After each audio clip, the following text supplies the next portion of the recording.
Yes.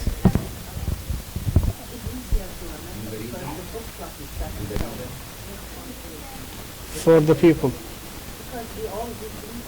Okay. All right. تفضل. In the name of the Father and the Son and the Holy Spirit, one God, Amen. Thank you, Heavenly Father, for all the blessings you've given us. Thank you for bringing us here together in the room. We ask the Lord to be in our midst, open our minds, our Lord, and our thoughts, understand the words that we receive, and give us the strength to pray after you. Ask all these things, O Lord, in your holy and precious name, and your prayers and the blessings of our mother, and to our purpose, St. Mary, St. Paul, and the privilege, faith of this day, and all those who are pleased to hear the Lord and call on to you, our Father. Lord, we thank you.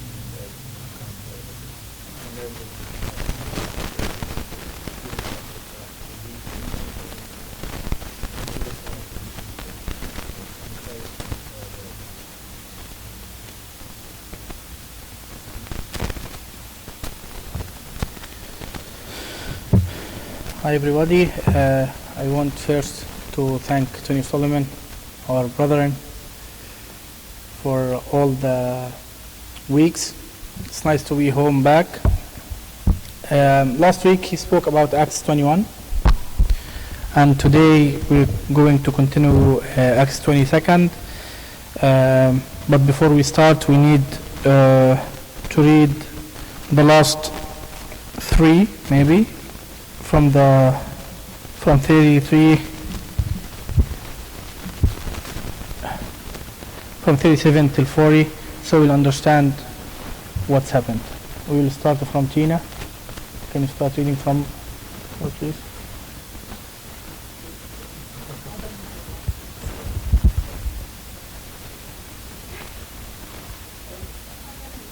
Okay.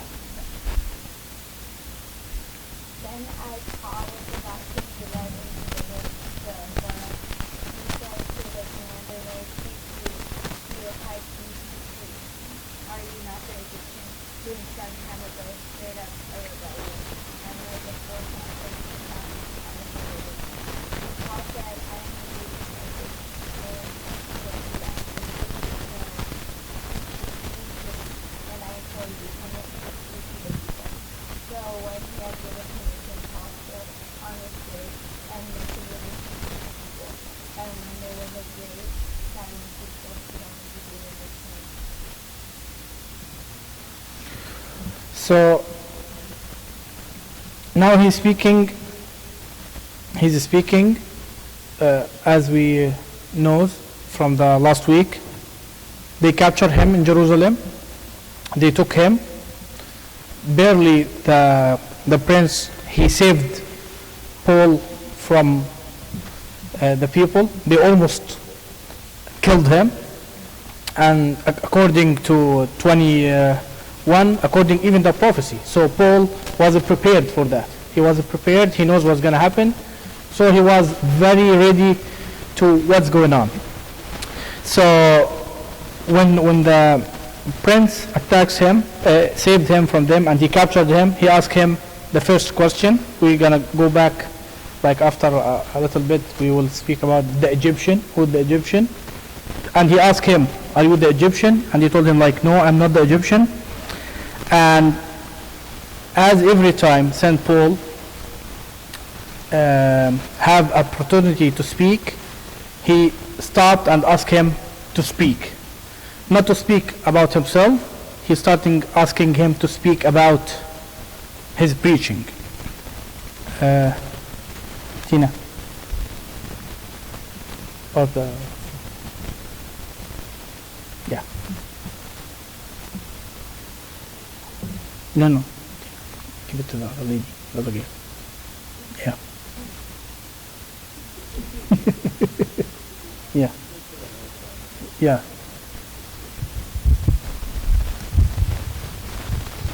Tony, can you please switch this on too?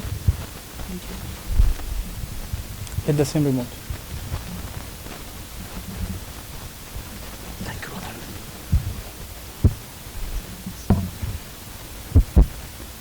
Brethren and fathers, hear my defense before you now. And when they heard that he spoke to them in the Hebrew language, they kept all the more silent. Then he said, I am indeed a Jew, born in Tarsus of Cilicia, but brought up in the city at the feet of Gamaliel, taught according to the strictness of our father's law, and was zealous toward God as you all are today.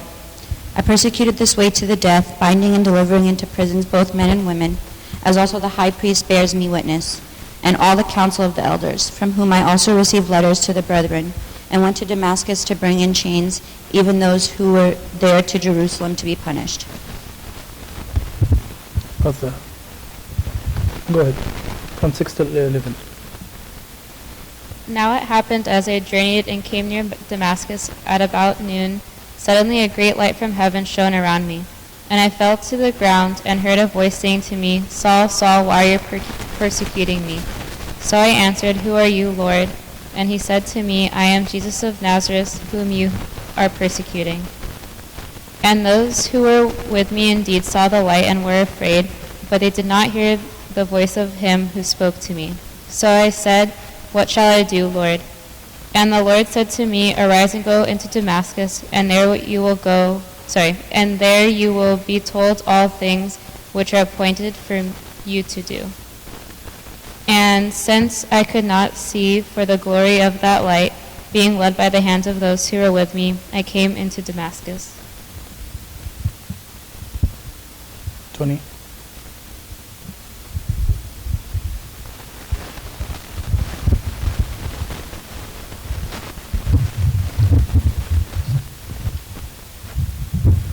Then a certain Ananias, a devout man according to the law, having a good testimony with all the Jews who dwelt there, came to me, and he stood and said to me, Brother Saul, receive your sight. And at that same hour I looked up at him. Then he said, The God of our fathers has chosen you, that you should know his will, and see the just one, and hear the voice of his mouth. For you will be his witness to all men of what you have seen and heard. And now why are you waiting? Arise and be baptized and wash away your sins, calling on the name of the Lord. Now it happened, when I returned to Jerusalem and was praying in the temple, that I was in a trance, and saw him saying to me, Make haste and get out of Jerusalem quickly, for they will not receive your testimony concerning me. So I said, Lord, they know that in every synagogue I imprisoned and beat those who believe on you. And when the blood of your martyr Stephen was shed, I also was standing by, consenting to his death, and guarding the clothes of those who were killing him. Then he said to me, Depart, for I will send you far from here to the Gentiles.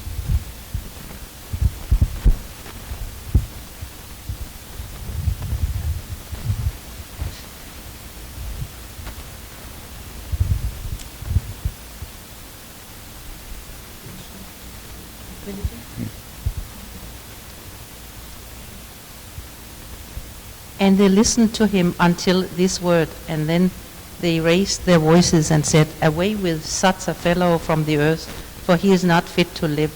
Then, as they cried out and tore off their clothes and threw dust into the air, the commander ordered him to be brought into the barracks, and said that he could be examined under scourging, so that he might know why they shouted so against him.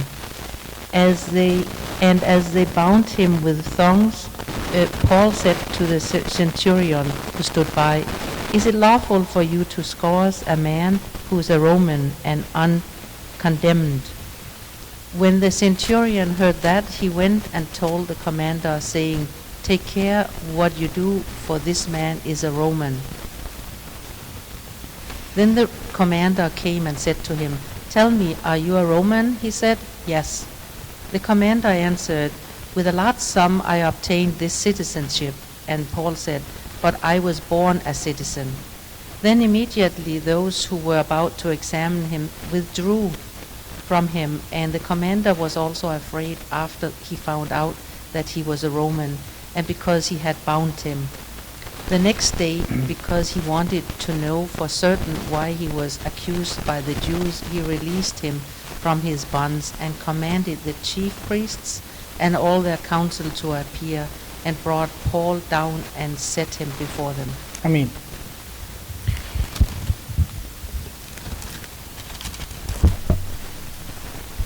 Now Paul captured on the stairs. They saw him. He asked the commander for one request. He told him, I need to speak with the people. And when he started to speak, he used the traditional way, the Jewish traditional way. We need to remember this story happened after 20 years from St. Paul conversion. So most these people, these Jews, they didn't know who's Paul. They heard about him, but they don't know him. The second thing, when he started to speak with them, he started to speak with them in Hebrew. But before we start understand what's happened, he had St. Paul at Acts. We have 3 trials. The first defense was this one against the Jews. He started to defend himself in front of the Jews. The second defense was in front of Felix. And the third defense was in front of Agrippa when he spoke 26. I will cover the first and the second, and our brother Tony will cover the third one. The first defense was speaking about his testimony, the past. He was speaking about his past. So he's explaining to these Jew people who's Saul or who's Paul. And when he's starting to speak with them, he speaks with them in Hebrew. This was a little bit weird even for them, and this is why the gospel said when they heard him, and when they heard that he spoke to them in the Hebrew language, they kept all the more silent. Why? Most of the Jews in this time, they didn't know how they speak Hebrew. Like us. Imagine if someone came to the church and he started speaking Coptic now. This is what exactly he did. He started speaking with them in Hebrew. Not the people, they don't understand what he was saying, but this was a sign for them. This is a very traditional teacher, Rabboni, and he speaks in Hebrew. Most the Jew in this time was speak Aramaic. This is what them holy language, not the Hebrew. So this was the first thing. Second thing, he called them brethren, and this was like a special call to the Jewish people, because they was always, even with the Lord in John 8, they called Abraham them father. This is how they use. This is why they use brethren, because they believe all of them they are son of Abraham. So all of them they are brethren. So he speak with them in Hebrew. He called them brethren, and he called himself a Jew. He spoke about himself after 20 years of conversion as a Jew. Why he used this? So they can make them, first of all, listen to him carefully and understand what is his background. So he started speaking with them and starting give them evidence how he is a good Jew. He mentioned Gamaliel, and Gamaliel was one of the biggest fathers for them till now. They quote him like we quote St. John Chrysostom. He's one of the fathers for them. And even when he started speaking about Gamaliel, he used in verse number 3, he called something, and this is the only time he used this expression, the Father's law. And this is reference to the first 5 Genesis, the first 5 books of the Torah. And this is show you how Paul was very educated and know what is his main goal. He's trying to speak with the traditional or the Pharisees or the most educated Jews on the area. After that, after he told them he knows Gamaliel, he told them about the Father's laws, he mentioned a very famous Jew Christian person in the area, was Ananias. Do you remember we spoke about him before? And he was a very known person to everyone. After that, he's starting telling us his story again. As we know, St. Paul's story mentioned 7 times on the Bible, on the New Testament. 3 times of books of Acts, once in front of the Jews when he was speaking, this was from his mouth. So Luke, he just wrote what St. Paul said. Once in front of Agrippa, and also was from his mouth, so he's saying his story. And one when Luke said it as a historical event at Acts 9. He was speaking on the telling the story as a past. But in Acts 22 and 26, he's speaking as it in the present. He's still speaking about himself. He mentioned that in Corinthians 15, 1 Corinthians 15, Galatians 1, and Philippians 3, and in 1 Timothy. So this is most the places St. Paul speak about his testimony. And again, we said why we don't have all the story, why we don't have all the points, why we don't have all his life. Because Paul, from his perspective, he believed his testimony was very important for the Jewish people to understand how God can use a terrorist guy, a very violent guy, to become a Christian. And he believes in his story it will have a very big impact on the Jewish people. This is why he mentioned every time he mentioned the story بتبقى دايما in front of trial or in a big issue, not he's saying to be proud of himself. Let's go back to the story of the Egyptian. What is his story? According to the Acts and according to the commandments, what he told St. Paul, he asked him, are you not the Egyptian who some time ago tried up a rebellion and led in the 4,000 assassins out of the wilderness? According to what the commandment said, or the prince said, he came to capture Paul because he assumed he's another one. And this is usually what God always do with us. Every time he uses everything for our goods. Because if this guy didn't come, Paul will die immediately. Because this is what the plan from the Jews. But God used this Egyptian guy just to save his beloved servant Paul. So the guy, when he came and he realized he is not the Egyptian, he asked him, are you speak Greek? And St. Paul, of course, was speaking Greek, and he spoke Hebrew too. So he was surprised from how Paul knows both languages. The second thing is, what did he confess with him with St. Paul? Why he confused? Because as we know, Paul, in everywhere he went, he was always go to the synagogue and starting causing troubles with the Jews, starting have these debates, and every time he go to an area, the people starting having all these debates. In everywhere he went, there was a big impact and a big discussions and dialogues, and so every city St. Paul went was always have all these issues.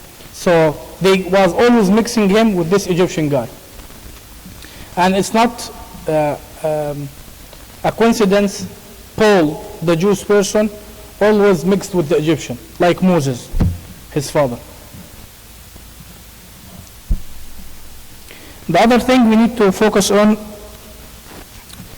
as we know, St. Paul used his Roman citizenship. And the question is, did what St. Paul did was wrong? Did he run away from pain? Did he run away from the punishment? Did he didn't do the same thing what the apostles did when they was happy because they got beaten from the gods because the name of Jesus Christ? I believe no. St. Paul was a brave. He knows, according to the prophet, a few days ago, he's going to die in Jerusalem, and he keep insisting to go, and he was ready to die. But in this situation, he used the law to defend himself, which is not wrong. This is what we should do as a Christians. Sometimes we need to use the tools and the law at the word to protect ourselves. And this was wise from St. Paul. Because when they tried to beat him, he asked them, why are you going to beat me and I am a Roman citizen? So what St. Paul did, he didn't do anything wrong. Let me go back to the story. What is the turning point for the Jews? When the Jews stopped listening to St. Paul. When the Jews became very upset with him. In 20 seconds. When he started telling them, the Lord and guarding the closest doors. Then he said to me, depart, for all I will send you far from here to the Gentiles. So they was listening to the guy. They don't have any issues with the guy. They listen to his words. But when he pushed the button, which is the Gentiles, they just went crazy. Why? Did the Jews didn't understand God gonna speak with the Gentiles? Of course, yes. But they don't want that. This is why the Lord himself, when he started speaking with them, told them, like, you don't want to go to the heaven and you don't want to let anyone go to the heaven. You just want to close the heaven. This is how the Jews were thinking. And this was our biggest mistakes. And you can see this even in our community these days. We are the right. We are just the people going to go to the heaven. I heard many times stories like, I heard from one guy one day, he told me, Coptic is the language of the heaven. If you don't speak Coptic, you can't go to the heaven. So I'm like, I can't speak Coptic, man. Like, that's impossible. Exactly, there is no language. So this is how sometimes people use this. And this is why the Jews was upset with Paul. Because Paul said, God is not just for you guys, it's for everyone. This is when they starting in number 22, and they listened to him until this word. Until this word. When he just mentioned the Gentiles, they just went crazy. And then they raised their voices and said, away with such a fellow from the earth. For he is not fit to live. Who you are, guys? Who you are?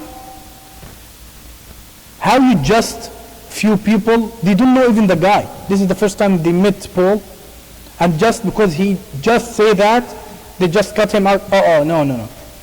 If you are not with us, you're against us. This is how their perspective was. You should die. Who you are to give this judgment to someone? And they did three things, very nice three things for me.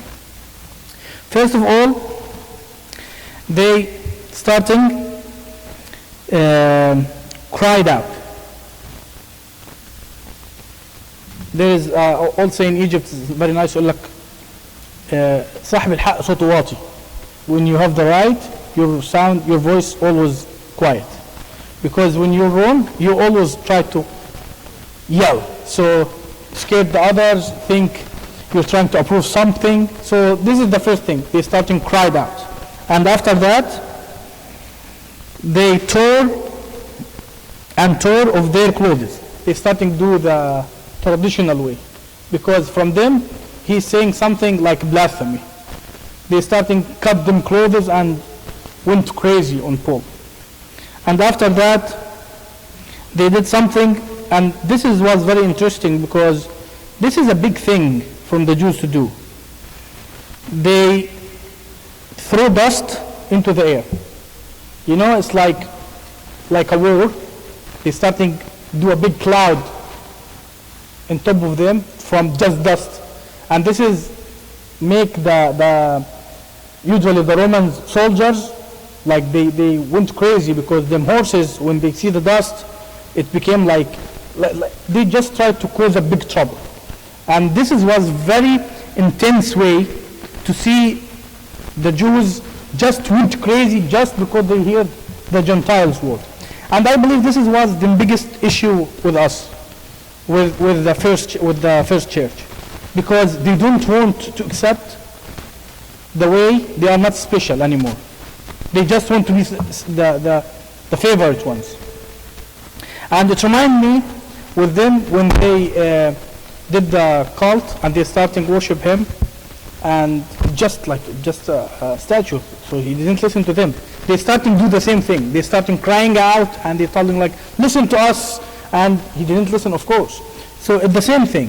When the devil controls someone, you always see him do things that didn't make any sense to the wise people.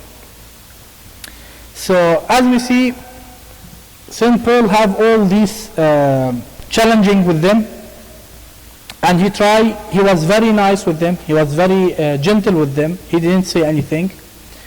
And I stopped in, I think, another thing. When Jesus called himself, I am Jesus of Nazareth. And this is, as I said before, this is what the first time and the last, this is the only time the Lord himself called himself Jesus of Nazareth. He didn't use this expression or this word. Why? Because first of all, this was to humiliate him. They used this word to humiliate him. Why? Simple thing. He was from Nazareth, and Nazareth from Galilean. The Jews was humiliate the Galilean, and the Galilean was humiliate the Nazareth. Nazareth was a very bad area. I don't know how I can explain it here in America, but it's like from very bad place, from very bad area, and everyone see someone say like, this guy from the bad area. So it was a very bad area. So if you call Jesus of Nazareth, this is like a bad thing. Even the Jews after that started calling us the Nazareans, just to humiliate the Christians. Why Jesus? Yeah. Who's sorry mean? From them perspective, anyone from the north. They prefer Jerusalem, Bethlehem, but most the areas from the north, they was preferred than the south. So this is why they always like Samaritan people, they are bad, the Nazareans bad, Galilean bad. So for them to call someone from Nazareth, this is a bad thing. Why Jesus used this expression? For two reasons with St. Paul. First of all, to remind him he's the person who was persecuting him. The second thing was to remind him with a prophecies. The Lord Jesus of Nazareth used 21 times in the New Testament, and most of them was the Jews calling the Lord Jesus of Nazareth. Once was from one of the apostles, and 20 times was from the 19 times, because Jesus used it once in his life. Like in John 8, you can see it, how they was like accusing the Lord, are you Jesus of Nazareth? But when you understand what's mean Nazareth in Hebrew, it's the Ghus. I don't know what means Ghus in English. What is this in English? Ghus, like part of the tree. Branch. I tried to find it in English, but branch is, in Hebrew, have the same meaning of Nazareth. This is why there is a people, they was accusing about the prophecy when Jesus called, he should call Nazareans, according to Matthew. They said like, no one called Jesus of Nazareth. He didn't call himself Jesus of Nazareth. Can you please find for us Isaiah 53:2?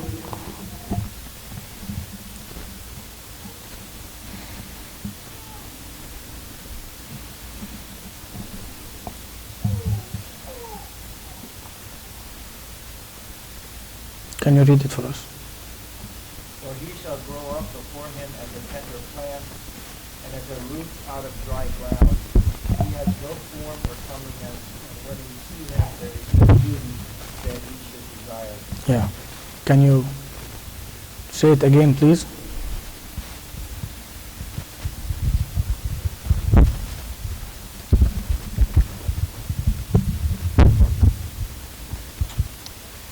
For he shall grow up before him as a tender plant and as a root out of dry ground.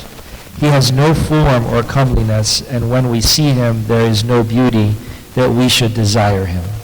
So if you put Jesus and the branch together, it reminds you with what? With the cross. This was one of the clear prophecies why Jesus called the Nazarene. John, can you please find for us Zechariah 6:12?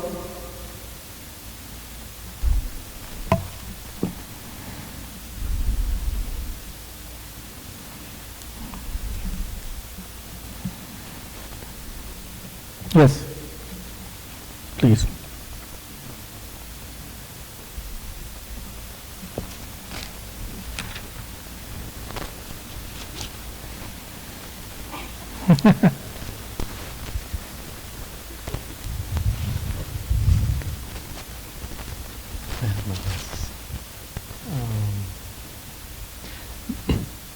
Then speak to him, saying, Thus says the Lord of hosts, saying, Behold, the man whose name is the branch. From his place he shall branch out, and he shall build the temple of the Lord. So this is two clear prophecies speaking about the branch. So Jesus used these two names to remind St. Paul with two things. I am the person you persecuted me through my people, through my disciples, through my apostles, through my believers. And I am the people, your people humiliate me and persecuted me, and they said bad things about me. And I am the same person called the branch. It was very clear to St. Paul, the message. This is why he called him the Father. He called him Lord after that. There is a lot of books spoke about that. Even the Jewish people, they was always speaking about if Jesus was the Messiah, why he didn't call the branch? And we always, when we have these debates, they said like, this is far away, guys. You know? But there is sometimes they just don't want to believe. Even with all these small details, the Lord was there. There is a last thing I can say. There is something very small I want to mention. If you read the story in Acts 9, and you read the story here, especially in the verse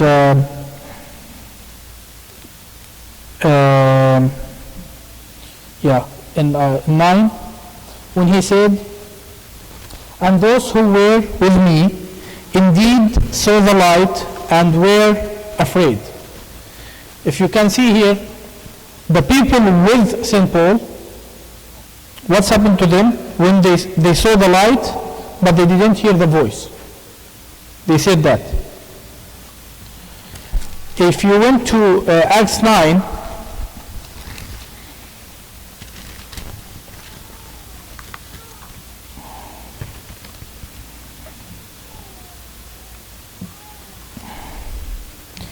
you can find it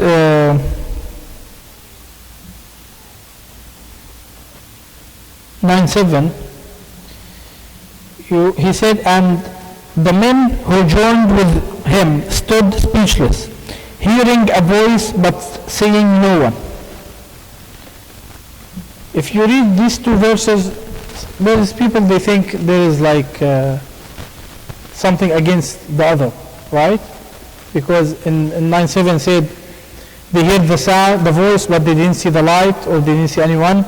In 22, they saw the light, but they didn't hear the voice, right? But if you read it carefully, you will understand what's the real meaning for that. The real meaning is there is certain people, and it's happened with us a lot, even at the church. There are certain people, the people was with St. Paul, they hear Paul speak with someone, but they didn't hear what the other person said. There is people saw the light, and there is people that didn't saw the light. And this is what happens sometimes when we come to the church, especially with the liturgies. There is people comes to the liturgy, prepared to meet the Lord, share his body, eat and have the communion with the church, and came out from the church very blessed, and you can see the grace in their faces. And there is people come to the church, take communion, see them friends, and left as they was at the move. What the difference is? The difference is us. The difference is the people. The difference is how you how did you take the communion, and how you put it in your life. How the reception from your perspective is the important thing. So this is how sometimes happened with St. Paul. St. Paul, and this is very sad thing, St. Paul, after all this sermon, the amazing sermon, no one believes in him. Yani after all this testimony, no one believes in St. Paul's story. No one believes in the Lord. And this was one of the fewest times at St. Paul's life he didn't have the impact on the people. Why? Because the people just focus on themselves. Oh, this guy came to tell us, the Gentiles, they will share with us the kingdom of the heaven, and he wants us to accept Jesus. They didn't even think about Jesus. They will think about one thing. This person coming to tell us, the Gentiles, they're going to share with us the heaven, the kingdom of heaven. We're not special anymore. He wants to include the Gentiles with us. And this is what the biggest issue. The summary for 22nd, because 23rd next week we will finish it, was Paul got captured after the prophecy. He knows he's going to die. He knows this is the last chapter in his life. When he realized what's going to happen to him, he asked the commander, please give me time to tell them my testimony. The commander, because he looks at him respectfully, especially because his acknowledgement, he speaks Greek, he speaks Hebrew, he let him speak. He tried to put the evidence in front of the Jews. Hey, I was Jew more than you, I was a traditional, I was a Pharisee, I was Gamaliel student or son, I know the law, I know the language, I know everything. He called them brethren, just listen to my testimony. I saw the Lord himself. They didn't listen to anything of these things. They just keeping insisting, crying out in front of him, throw the dust just to make him shut up, and they don't want to listen to the apostle Paul. And by the end of the day, all of them, they left with no single person believed in the Lord or in St. Paul's story. Next week, God willing, we will start and speak about what he said, because after what's happened, he got beaten, and after that they released him. He's still under the capture with the Romans. He will see the Sanhedrin, and he will start to explain for them his understanding. The last two things is, St. Paul was a Jew. He accepted himself as a Jew. He wasn't ashamed he was a Jew. Even when he converted, he used his background to speak and to preach and to preach the gospel to his people. And you can see when we reach 26 how he was saying he wished even if he can lost Christ and his people believed in him. Did you see how much he loved his people? He was a very lover person to the Jewish people. Even when he's in a very complicated situation with the Romans, he was thinking about these poor people. This is why every time he went to preach, he went to establish a church, he went first to the Jews. Not because they are better than the Gentiles, no, but because they was his people. He felt the responsibility for him to speak with them about the Lord, to preach for them the Lord and the word too. And this is why you feel, this is what the difference between St. Paul preaching to the Jews and St. Stephen, for example, St. Stephen. St. Stephen was very, very aggressive with them. St. Paul wasn't like this with them. And this is weird, because as we know, Stephen was young. Paul was a Pharisee. So like, he knew how he can beat them, but he didn't do that. He always showed them love, compassion. He always praying for them. He was always gentle with them, nice with them, after he became Christian. And this is what the Christianity teaches us. When the Lord changed someone, zealous and terrorist like Paul, he became very nice and very gentle with his own people. And the glory goes to God forever. Ameen. صلي لنا يا جون. Yes. Yes, please.